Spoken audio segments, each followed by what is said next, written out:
Hola, muy buen domingo. Un saludo muy fuerte a todas las personas que domingo a domingo nos escuchan y también a todos aquellos que nos empiezan a escuchar en la hora de la Universidad Pontificia de México. El día de hoy nos acompaña Fabricio Montes Gutiérrez, recién egresado de octavo semestre de la Escuela de Derecho de la Universidad Pontificia de México. Y el día de hoy vamos a hablar de un tema de injusticia, de impunidad y por supuesto de corrupción.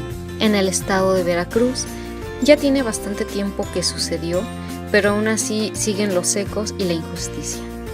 Muy buenos días, Fabricio. Hola, ¿qué tal? Muy buenos días, Paula, ¿cómo estás? Buenos días a todos los que nos escuchan. Bueno, platícanos acerca de este caso de impunidad en general. ¿De qué se trata? ¿Cuál es la cuestión aquí sobre la violación de esos derechos humanos de persona y que transgreden la dignidad de esta pequeña? Bueno, ha sido un caso totalmente que ha resaltado a la luz pública, precisamente porque se trata de una menor de edad y 4 jóvenes que en un principio se conocía o se sabía por el dicho de la joven, la violaron, abusaron sexualmente de ella.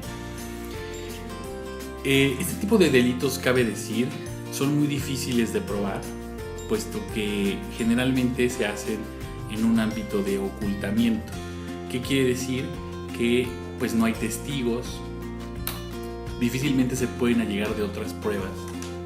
Sin embargo, en los casos como violación, pues hay ciertas pruebas científicas que nos permiten saber a través de ciertos datos si hay o no material, inclusive genético, en quien resultó ser víctima de un acto tan aberrante como es el caso de la violación, ¿no? Se da en el contexto del estado de Veracruz, de estos 4 jóvenes, como hemos sabido por los medios de comunicación, pues provienen de familias con recursos importantes, así como la víctima también, y relatan que en una noche de fiesta, en un centro nocturno, conocido como antro, están los chicos y por el dicho de la menor, es llevada a la fuerza a otro lugar.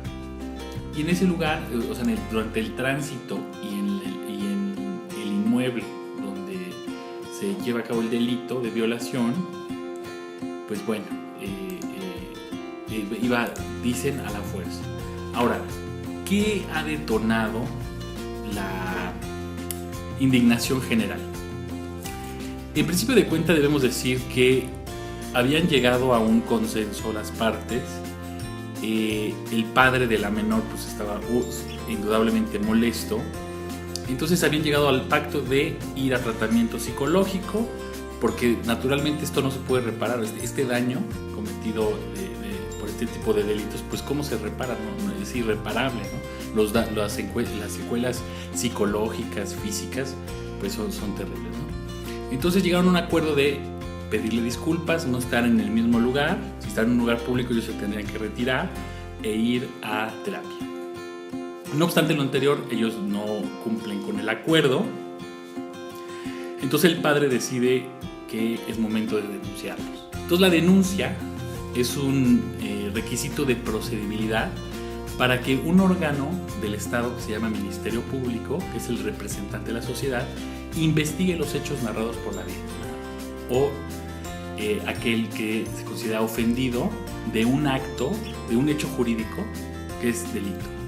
El delito se define como una conducta típica, antijurídica, culpable y punible. Y el Código Penal de cada entidad describe una conducta de una manera precisa. Es decir, por ejemplo, tenemos el delito de robo. ¿Cuáles son los elementos para que se consume el delito?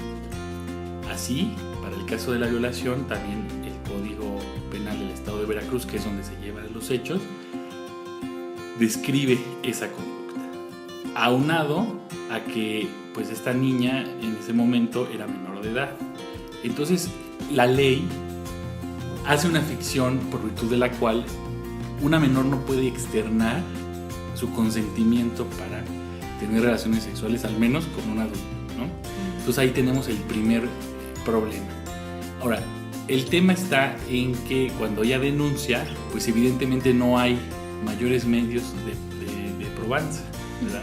No hay otras pruebas que permitan demostrar el dicho de la víctima, ¿no? Entonces empiezan desde luego con una actividad en los medios de comunicación y en las redes sociales. Ni siquiera pruebas fisiológicas o de peritaje. Bueno, esas pruebas fisiológicas no, porque ya el hecho se había consumado y mucho tiempo después es cuando deciden denunciar. Y eso no sería, en ese lapso de tiempo no sería como una tipo complicidad por parte de las personas que ya tenían el entendido de esto.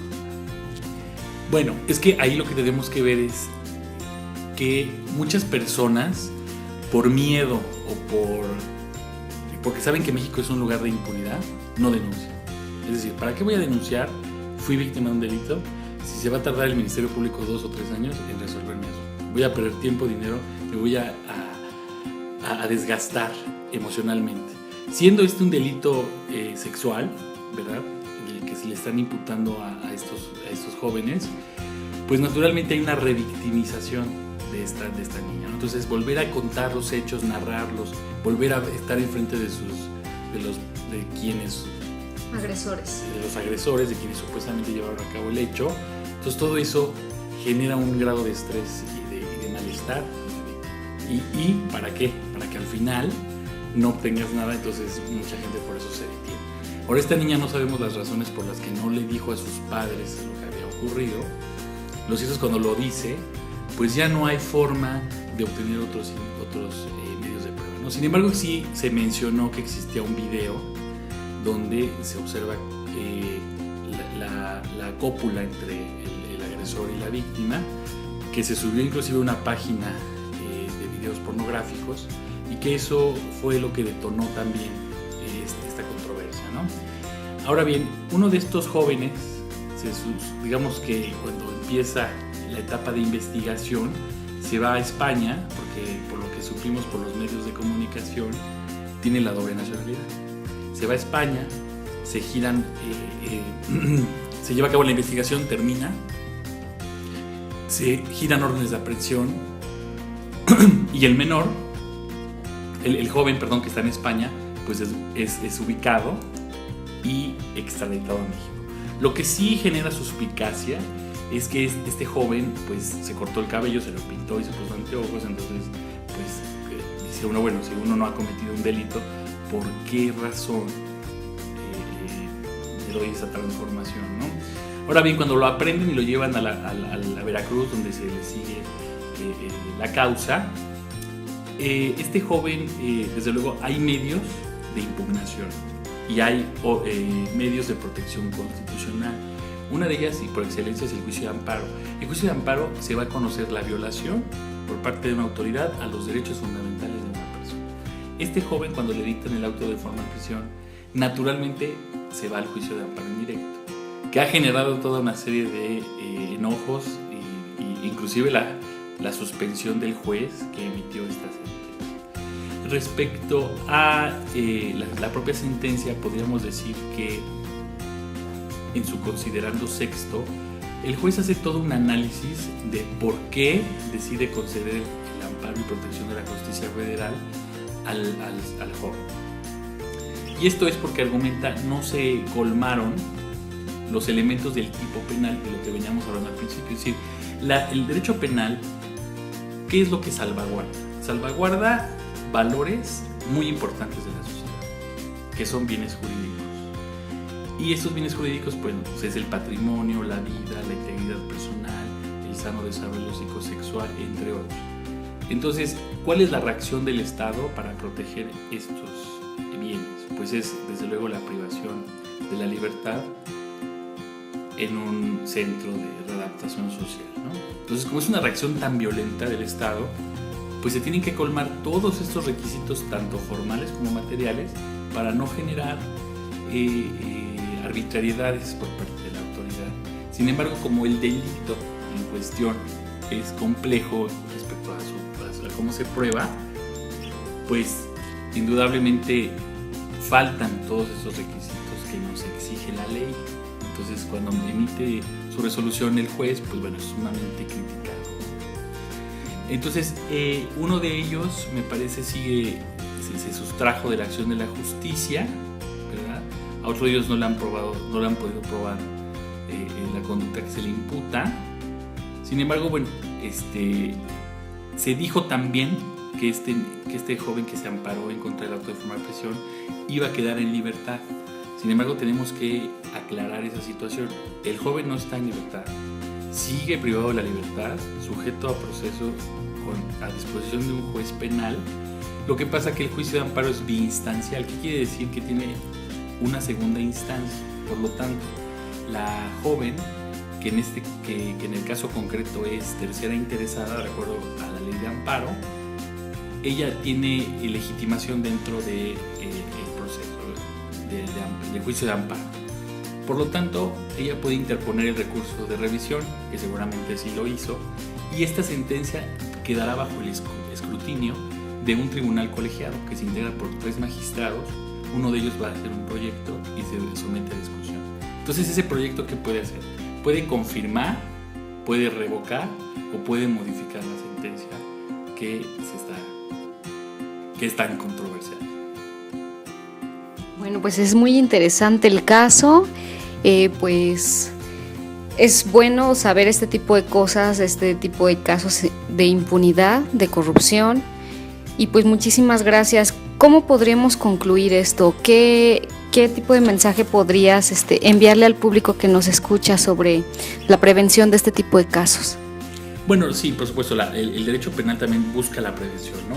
En primera instancia, pues es una labor de toda la sociedad, es decir, en nuestras casas, hablar con nuestros menores hijos, hablar con nuestros familiares más pequeños y decirles de los riesgos que hay en estar en algunos lugares donde que no deben tomar ciertas bebidas, que deben respetar a los demás, ¿no? Eso es muy importante.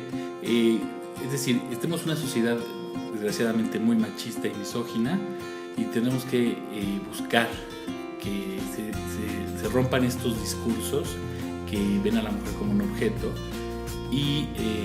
o a los más vulnerables. O a los más vulnerables, niños, sí, por ejemplo. Por supuesto. En este caso es doblemente porque es una mujer menor de edad. Sí, desde luego. Sí, y bueno, las escuelas también tienen lo suyo, tienen que explicar sobre todas estas cuestiones a los menores, en la familia, y bueno, las políticas públicas que el Estado también debe llevar a cabo, y bueno, no callarnos ante este tipo de cosas. Es decir, la niña debió haber dicho esto de inmediato. O sea, la confianza que debe haber entre padres e hijos es primordial. Muchísimas gracias. A ti, hasta luego.